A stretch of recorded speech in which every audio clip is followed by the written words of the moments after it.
Just when you thought that 4 fights ends a rivalry for the flyweight title, in steps another rivalry. We have the champion Brandon Moreno taking on and defending his belt in the 3rd installment versus Alexandre Pantoja, a man who knocked Moreno off the Ultimate Fighter season 24, knocked him out of the UFC, and now he's looking to do the same with the belt. A big time co-main event for this flyweight belt, and the first time since UFC 255 that it hasn't been Moreno, Figueiredo, or somebody else fighting for the real deal belt, because we know that Moreno, after the 3rd fight, he had to go down. He had to fight for the interim belt against Kai Kara-France, and in that rematch, Moreno had some trouble with the striking at the start, only to build his way back into the fight, land that great body kick, and get the win. Moreno then goes on to beat Figueiredo. He's out of the fight. He's moving up to bantamweight. He's sticking with flyweight. He can't get into a fight, can Divas and Figueiredo, but Alexandre Pantoja can. He hasn't fought since last year against Alex Perez,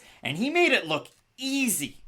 Easy against a great wrestler. He ducked it. He gets the back. He gets the submission win. So for Alexandre Pantoja, he was such an interesting guy coming onto that season of The Ultimate Fighter. He was the number 1 seed. He was the RFA flyweight champ. Brandon Moreno was, and I quote, the World Fighting Federation champion. Not World Wrestling Federation, World Fighting Federation. But Moreno, fresh-faced newcomer, 22 years old in that fight as the number 16 entrant. And in that one, they had one of the wildest first rounds that you're ever going to see. The second round was that much more. And I went back, I watched it obviously, but trying to score it, I thought it was really close. I thought Pantoja landed some more of the bigger shots because he had the great uppercuts. The body work was insane out of both of those guys. The body kicks from Moreno, the left hooks to the body from Pantoja. But you saw Pantoja kind of wear out Brandon Moreno, and on a tricky takedown attempt, he just slips the takedown attempt that he's going for, does Pantoja,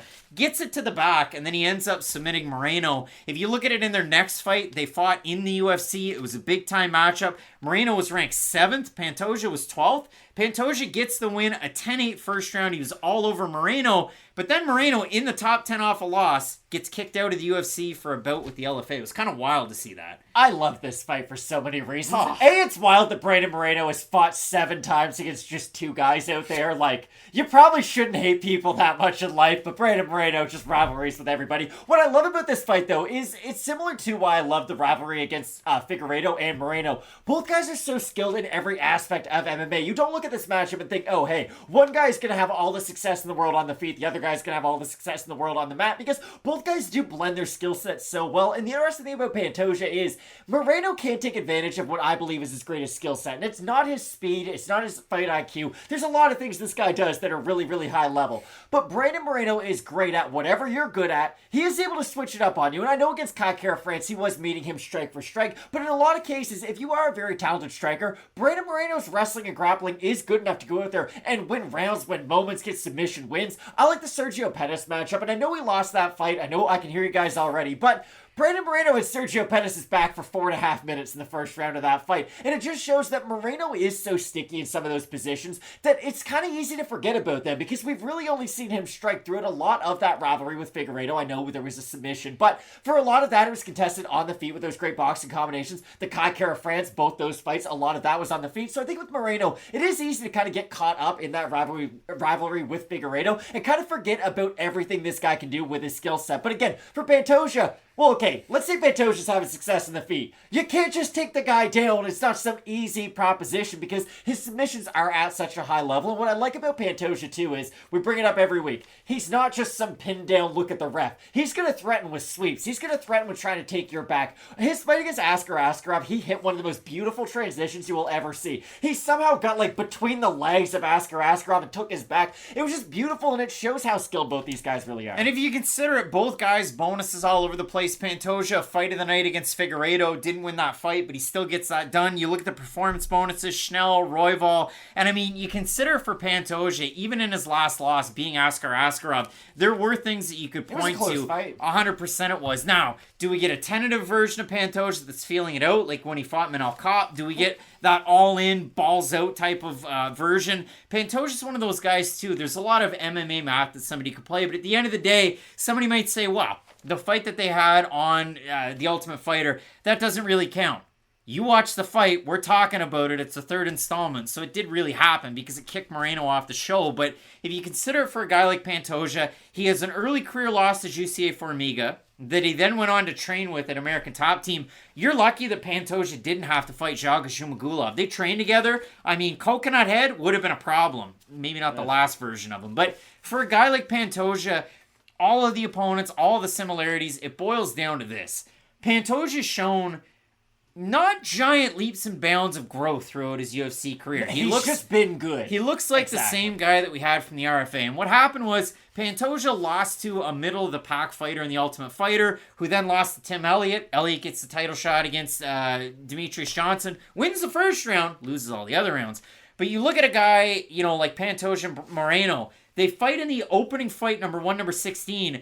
Screw it. They both get contracts into the UFC off of that. And we've seen marked improvements from Brandon Moreno, who could, at that time, and he still can, rely on his toughness, get by with his striking, implement his grappling. Moreno's tightened everything up. And you saw it from Entram to becoming the champ, to going to glory, to, that glory thing's got to end. And in Moreno's last fight, not the Kai Kara-France fight, because in that fight, that was a Kraus fight, but for Moreno's last time out against Figueiredo in the fourth fight, Saif Saud is in the corner, and Moreno looked like a man possessed. So if you look at the improvements that you're going to make, he spends so much time kind of cross-training at different gyms, but if he sets up the home base at the UFC PI in Vegas, brings people in. You always see the same team. Macio Fullen, you see Marcelo Rojo there out of Entram training with Brandon Moreno. I mean, rising tide lifts all boats, but not really in that case. But you have a lot of Entram gym fighters on this card.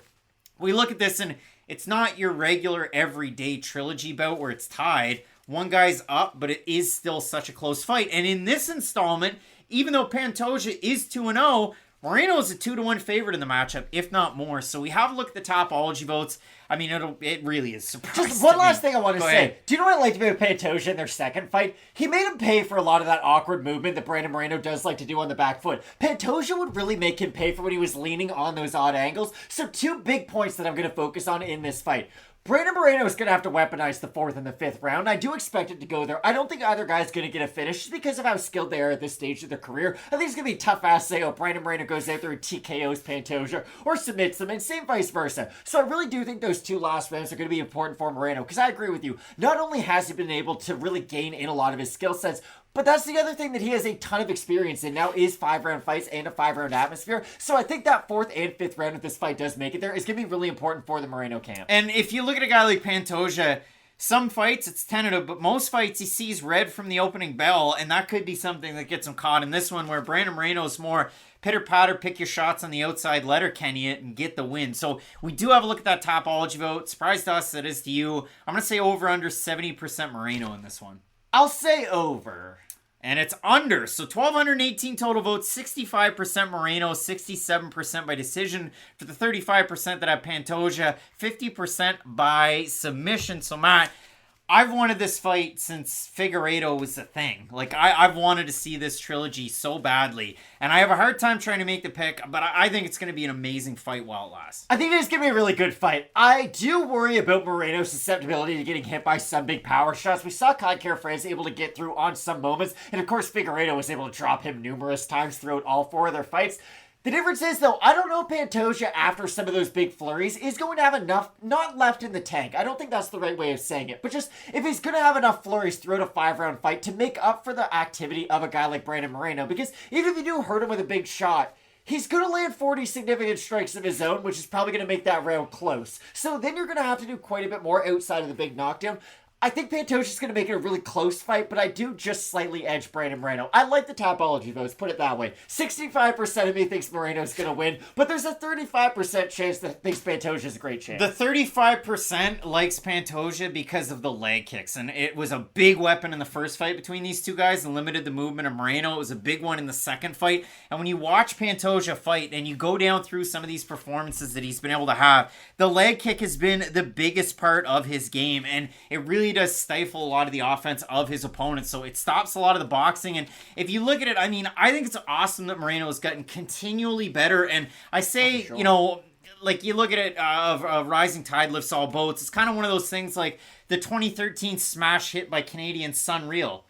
Who's that there, everywhere we go. Brandon Moreno. Yeah, it's Brandon Moreno, and he just gets it done everywhere he goes. And Sunreal, what happened? Well, Brandon Moreno he's like the Gavin Tucker of music. He hasn't just improved on one area of his game. It's not like, oh, Moreno now has a black belt in jiu-jitsu or anything. It's just everything has just progressively improved and improved and improved. He does seem to really pick up on that cross-training because there's some fighters we talk about, hey, they'll be at this gym for a couple camps, they'll travel to another gym for a couple camps, and they might not really catch on with any one philosophy, so it doesn't help them a lot. Whereas Brandon Moreno, like you said, it is much more of kind of an open training environment. He trains with a lot of his kind of former camp members and other ones too. So I think this fight's going to be incredible. I think this is going to be fight of the night, which is wild to say because our next matchup is between Volkanovski and Yair Rodriguez. We're split on the pick. Let us know down below in the comments section who you have. I'm going with Alexandre Pantoja. Matt's got Brandon Moreno. And it's time for that main event. Featherweight title on the line. Volkanovski taking on Rodriguez. You're not going to want to miss it. Keep it locked in with Fight Night Picks, we always say. Let's get into it.